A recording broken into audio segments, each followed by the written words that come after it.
Ici, c'est la vie sur la terre ferme.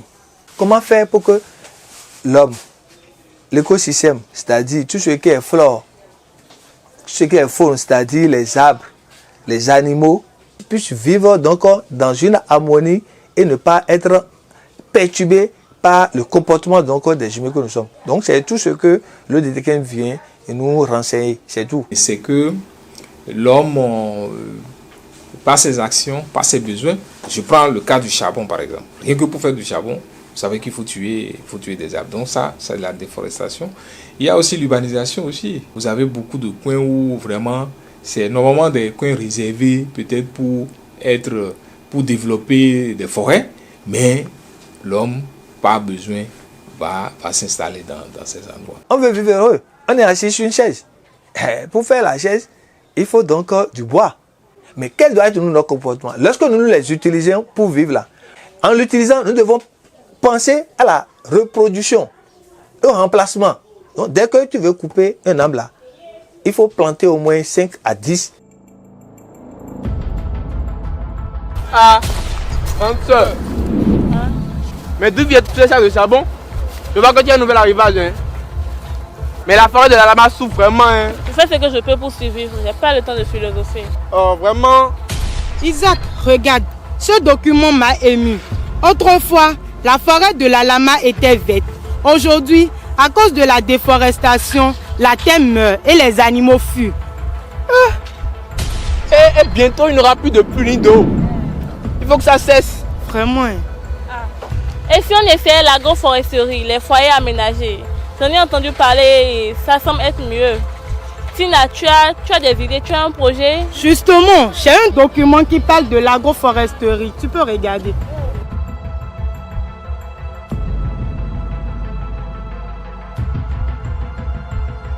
Votre téléfilm, comme vous l'avez dit, quelqu'un qui se met dans une activité de charbon, ça veut dire qu'il est responsable de la destruction et de la foresterie des forêts. Mais pour éviter cela, on lui propose de changer d'activité. Donc ce jeune-là doit pouvoir l'aider à identifier, comme il a fait l'agroforesterie, etc. Il peut même l'aider à avoir le charbon biologique. Vous avez des foyers améliorés en terre cuite qui conservent la chaleur et qui permettent de faire beaucoup de choses. Je crois que nous avons intérêt à développer ces genres de... Bien sûr, si on ne peut pas aller au gaz, butane, c'est le meilleur parce que c'est renouvelable, voilà, et puis on peut avoir...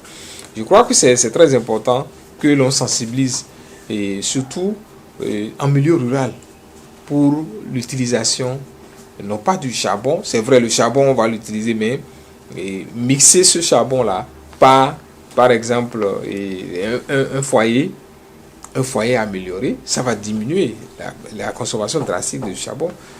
En diminuant la consommation de charbon, c'est qu'on préserve plus la nature. Voilà.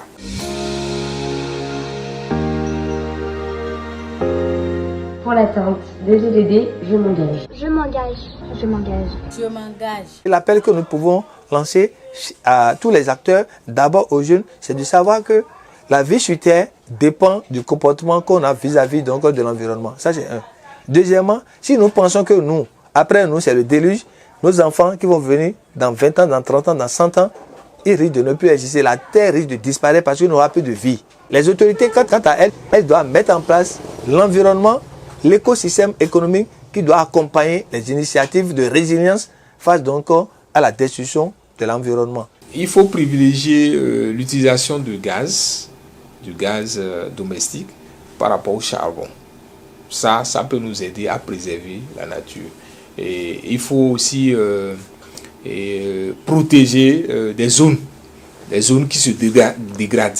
Il y a certaines zones qui se dégradent du fait, par exemple, de l'érosion. Donc il faut protéger. Il ne faut pas que les gens aillent rester là. Il faut empêcher les gens de s'installer dans des zones où il y a des dégradations. Donc voilà un peu ce que je peux dire en matière d'engagement par rapport à ça.